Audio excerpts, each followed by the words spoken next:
ever wonder if a beloved series can accidentally sabotage its own future, and for decades has captivated audiences with incredible heroes and unforgettable villains.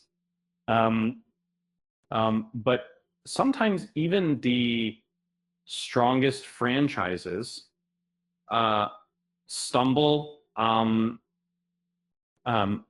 what happens when a classic enemy doesn't stay defeated and their repeated returns begin to overshadow everything else. Uh, Understands the need for escalating challenges. Um, Captivating storytelling demands compelling villains who push our heroes to their limits.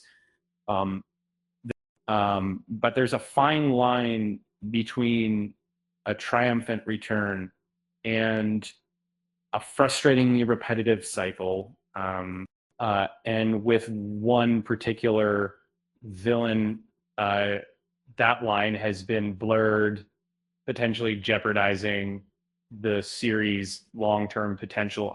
Frieza, the name alone evokes chilling memories of planetary destruction and unimaginable power. Uh, it was logical to revisit such a popular character. Uh, but the problem is, we've already seen Frieza return multiple times.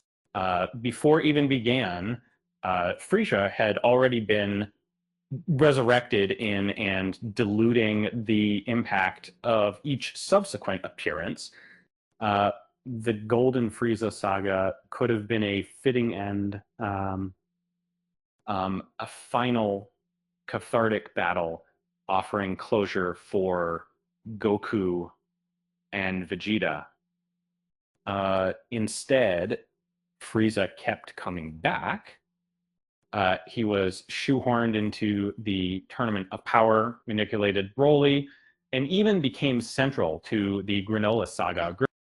These returns felt less like organic storytelling and more like easy drama injections when the writers needed a quick boost.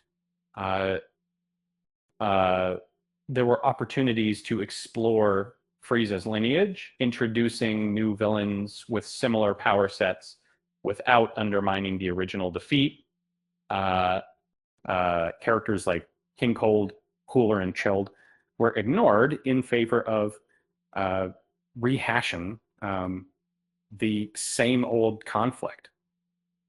Uh, um, it's a little insulting to those potential villains, and it feels creatively stagnant. Um, Always strives for bigger battles, but there's a limit.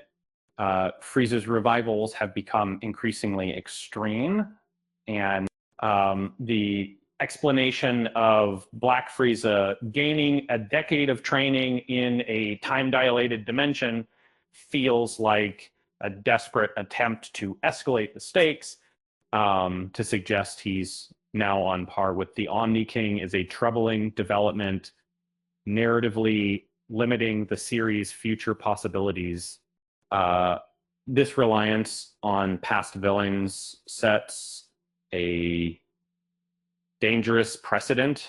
Prostan Carey story, the revival of Cellmax and the incorporation of elements from Majin Buu and Cybermen in feel less like inspired storytelling and more like cynical attempts to make nostalgia.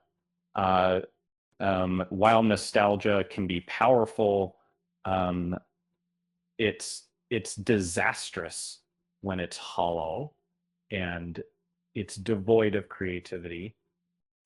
Needs to trust its ability to create new and memorable villains. It needs to focus on building a future that isn't constantly looking over its shoulder.